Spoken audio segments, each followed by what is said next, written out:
Hi guys, I hope you're alright. So in that second video we're gonna talk about volume. In the first part we talked about strength and how heavy you could go at home compared to what you usually do in the gym. Volume is probably the thing that is gonna save you, as this is probably gonna be hard to match the heavy type of training at home. I will also do a video showing my home workout to illustrate what I say, and so you can understand better the overall advice that I give on this channel. We'll also talk about the exercises that you can do, how many reps, how many sets at the end of this video.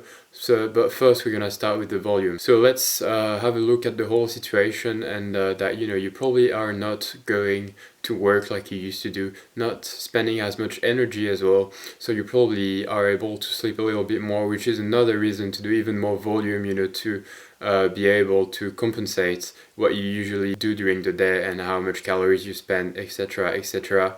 Now this video will mainly be for people who don't have anything at home. People who do have stuff like I do, like bench and a dips station, then they will get away with like heavier type of training. So for you guys, this is a bit less volume that you have to do. I would still recommend doing more volume because you probably can't match that heavy type of training that you do in the gym, but this is mainly for people who don't have anything at home. The heavier you can go, the less volume you would have to do.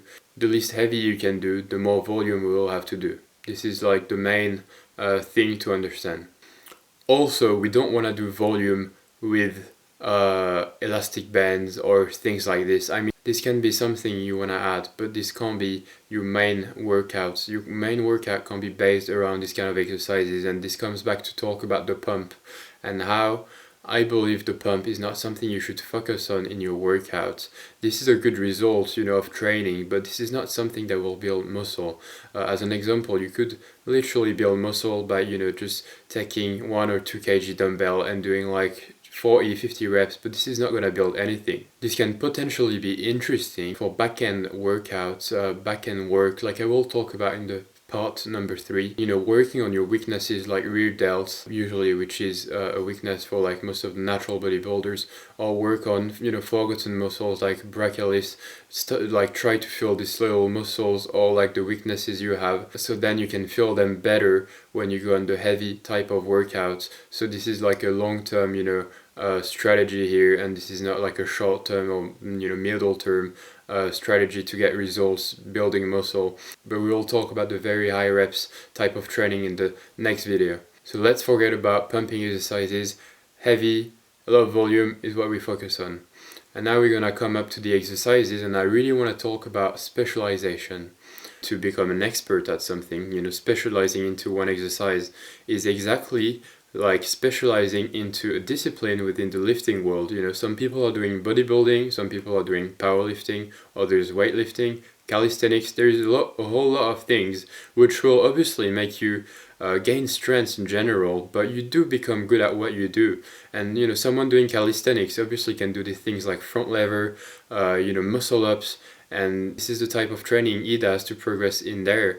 And someone doing powerlifting won't be very good at these muscle ups, and this doesn't mean the powerlifter is not stronger on the bench than the calisthenic guys. It's just different type of trainings, and this is something you have to choose. And within the bodybuilding world, it is exactly the same with exercises. When you go deeper into the discipline, it's also you become good not only at the discipline you do, which is bodybuilding, but you become good at the exercises that you do inside. I will give you a little bit of my experience to illustrate that point. So when I was 17, I had to go to boarding school. I came back from America middle of the year, and I wanted to get my A levels, baccalaureate like we say in French. And so I went to boarding school, and there obviously there wasn't anything I could train with, so I had to bring my own weights to my room during the week so I could work out, and during the weekends I was coming back home so I could train in the gym, at my house, with the stuff I do have here. And I was doing Friday night, Saturday morning, Sunday afternoon, and then I was working out on Tuesday and Wednesday at school. And here I had around 40 kg, 50 kg of dumbbells, so just to let you know, that was quite a struggle to bring my luggage to school and everything, but I was so motivated that I still did it regardless, and that luggage ended up being absolutely wrecked at the end of the year, but thank you, this was very helpful. So So here what I had to do is make a choice in the exercises I would do in my room, because there weren't many I could do. So I decided to do these unique exercises, just do one exercise and do a lot of sets and a lot of reps, I mean towards the end, but a lot of sets basically. And this would just be basically replacing my usual workouts, overall volume, like normal workouts with many exercises, to one exercise. So I would probably at this time do 30 sets, 25 sets for a normal session. So here I had to do 25 sets with one exercise. So I was doing biceps and I was doing shoulders. I was doing biceps on Wednesday and I was doing shoulders on Tuesday. And I was doing lateral raises for shoulders, which is a great exercise, and you can do as heavy as you can do in the gym with what you've got home usually, or like if you've got dumbbells, because this is not an exercise where you can put 50 kg like shoulder presses or like 40 kg. And so lateral raises were the best exercises I could do for my shoulders in that situation.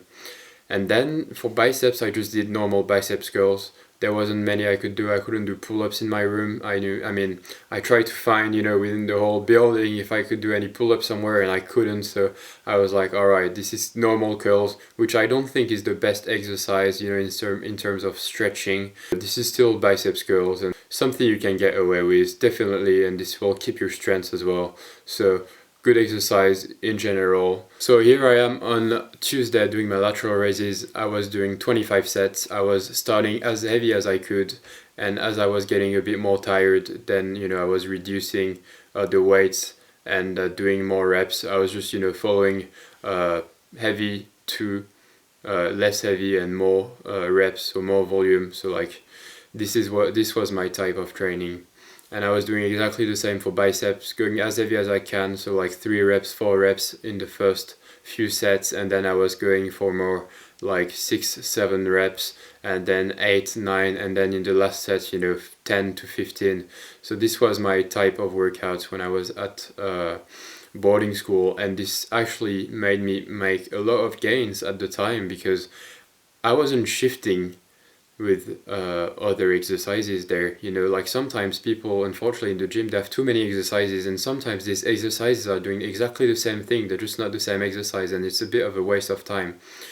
When you get more advanced and you need to do much more volume, this can be interesting, even more if you actually like the exercises that you're doing. You just feel like smashing the sessions for like 2 or 3 hours, and like you just do more volume, and this is fine in that situation, I guess, to do exercises that are quite similar. But when you're like a beginner or intermediate, you just really want to do the exercises that are good for you and not waste too much time on like volume that you can't do much yet. So focusing on the best exercises for your body morphology is key, and once you found them, just do them and don't try to do everything. So here, you just have one focus, one exercise. This is full focus. So this is actually good as well, because you're being very productive in your session. So now you understand, basically match the overall volume you usually do at the gym when you have many exercises into 1 or 2 exercises that you can do home. So this is about 20 sets, 25 sets for one exercise, and this is, I'm talking for like myself, or like maybe people who are lifting quite heavy in general, and been training for like 4 or 5 years. For people who've only been starting the gym or training for 1 or 2 years, you will get away with less sets. So like 10 sets for one exercise should be enough. You just compare to what you usually do in the gym and the overall volume you do, and put it into, split it into these 2 exercises or 1 exercise that you will decide to do after I give you a series of exercises that you can perform, and probably the best ones that you can do at home. So before we get into the exercises, I just wanted to say that it's always the best exercise that you do first, the best that you've got. So for example, in chest, this is dips. Push-ups are not that great, even though they can kind of replace the bench press, it's just not the best. But dips, incredible. You can also scale the weight and hopefully put quite heavy on this one. So best exercise, the first one. And I want to say that if you really want to do some exercises that are like in the gym, but you really can't put that heavy, so like shoulder presses, for example, imagine you find a bag, you can do 15 kg shoulder presses, but obviously 15 kg is not a lot. Then what you can do, if you really want to, do your lateral raises, which is the first best exercise for shoulders as an example. Do the 20, 25 sets, 30 sets, and then do the shoulder press with the 15 kg. After you do all the lateral raises, you'll be quite tired, and you'll have worked a lot. So then the 15 kg shoulder press might feel like working sets in that case, but don't do it first, because this is like a warm-up and you won't be really working hard. So do it after you're well tired, and in this case that might work. So chest, dips, push-ups, back, pull-ups, potentially traps and rows at the end of the workout. Now coming on to shoulders. Lateral raises is your friend here. This is a great exercise. You can put as heavy as you usually do in the gym. Same here, 20, 30 sets. Just full focus on that one exercise. And then if you want to, you can do other exercises like rear shoulders. But I just want to talk about this in the last part. For legs, this is gonna be a tough one. I would recommend, if you have a family member and you wash your hands and you do all the things that you should do for the virus, then that person can jump on your back, and obviously you're not gonna be able to ask that person to do 20 sets with you, because the person is probably gonna get dizzy at some point and get tired of the whole jumping on your back thing. So if you've got a family member, this is great. Put it on your back, do 5 sets, 6 sets until the person gets a bit annoyed of you and leaves you alone. This is what I would recommend for the squats. And for once, you will probably be lucky if you've got someone that is quite heavy in your family, so encourage him to keep eating for your own benefit in this case. Then you can probably Romanian deadlift, with one leg, some unilateral work here. Put as much as you can in the luggage, and then just do the Romanian deadlifts. You can if you can do pistol squats, then great. Try to do it with some weight. Basically here for legs, try to look for all the exercises who can be done with unilateral style, and put as heavy as you can with what you've got and do these exercises. Biceps, you can improve on biceps while staying home. You can put probably in a luggage 20, 25, 30 kg, so you can definitely maintain muscle mass at least, and then you could probably even improve by doing this much volume. So like again, curls, 20, 25 sets. If you can do pull-ups, I would actually recommend that you start with pull-ups, supinator grip. This is one of the best exercises you will have at home, so hammer the sets on pull-ups, and then hammer the sets on curls. This is the best thing you can do. And then I will talk in the third part again of the home workout series about weaknesses and the brachialis, how you can work on your peak while you're at home. Triceps, push-ups, narrow push-ups, but dips is your best friend again. Narrow distance between the chairs, and there you could do exactly like chest, but for triceps probably do some French presses as well, or I don't know how it's called in English, skull crushes, unilateral work. So take a bag, like a school bag, not like a luggage, but like a school bag, where you'll be able to take the top of it, and probably do the work with like 10 or 15 kg after you've done all the dips first and all the push-ups first. This will be something you can do. Abs, you can absolutely work on your abs. This is a good opportunity. If you weren't doing them in the gym, you can really grow them at home. Just do the basic exercises. Put some weight on your torso, to scale up the progression. Abs, no excuse there, you can really do it. So yeah guys, that's it for the video today. I hope this was very helpful, and the most important is that I will do a video showing my home workout, do this 20-25 sets, with my luggage actually, just to show you how I would do it if I was you. And then I will also do the third part of this home workout series, which is about weaknesses, work on your rear delts, take the time that you have off basically to do the things that you weren't doing in the gym, and that will be very beneficial in the long term. So very high reps will be in the next part, so please stay tuned. And if you really like that video and you think that there was some good advice there, like, share or subscribe. This will help me do the steroid awareness, help people not falling for that, injuring themselves. Also give the good tips for the natural bodybuilders, which is very important. So see you next time.